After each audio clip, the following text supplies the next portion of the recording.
బ్యాగులు, నా దగ్గర ఒక బ్యాగ్ ఉంది. మనం ఐక్యత కలిగి ఎలా ఉండాలి, ఈ మనుషుల్లో ఏ విధంగా వర్గభేదం వచ్చేసిందో, డబ్బు ఉన్నది డబ్బు లేదని, చదువుకున్నాడు చదువుకోలేదని, నేను ఫలానా కులము, నేను ఫలానా, అసలు ఆదాము అనే ఒక మానవం నుంచే మనుషులందరూ వస్తే అప్పుడు అందరూ సమానమే కదా, అందరూ ఒక కుటుంబమే కదా, ఒక వ్యక్తి నుంచి వచ్చాం కదా. ఈ తేడాలు ఎందుకు, నేను ఫలానా కులము, నేను ఫలానా అని చెప్పుకోవడం ఎందుకు? సో ఈ సైతాన్ని ఏం చేశాడంటే ఇదే విషయాన్ని బైబిల్లో మన క్రైస్తవులో కూడా పెట్టేసింది.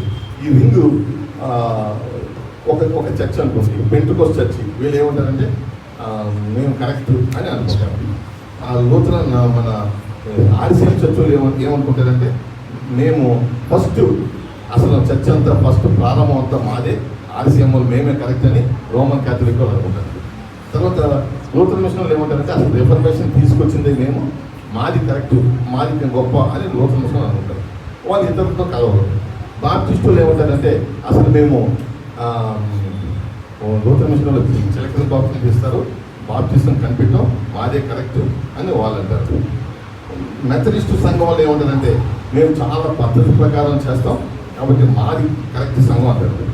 శాల్వేషన్ ఆర్మీ వాళ్ళు ఏమంటారంటే మేము ఎన్నో సోషల్ సర్వీస్ చేస్తుంటాం కాబట్టి మాది కరెక్ట్ అని వాళ్ళు అంటారు.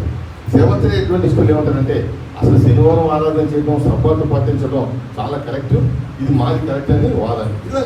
ఇట్లాంటి రకరకాల భేదాలు పెట్టుకుని ఒకరితో ఒకరు ఐక్యత లేకుండా విడివిడిగా ఒకరికొకరు విడివిడిగా ఉంటారు. అయితే థ్యాంక్ యూ. అయితే వీళ్ళు ఎట్లా ఉండాలనేది దేవుడు ఆశిస్తున్నాడు. ఇలా విడివిడిగా ఉండాలి, సైతాన్ని ఇట్లా డిపెండ్ అనుకోకుండా దేవుడు ఎట్లా వీళ్ళందరూ ఎట్లా ఉండాలంటే ఇలా ఐక్యత కలిగి ఒకటే లింగిలాగా ఉండాలని దేవుడు ఆశిస్తున్నాడు. సో మీరు విడివిడిగా నేను వాళ్ళతో కలవను ఎంత కలవను అనుకోకుండా మనం ఐక్యత కలిగి ఉండాలి. సహోదరులు ఐక్యత కలిగి నివసించుట ఎంత మేలు, ఎంత మనోహరం. ఓకే, సో మనం ఐక్యత కలిగి ఉండాలి. ఏ విధంగా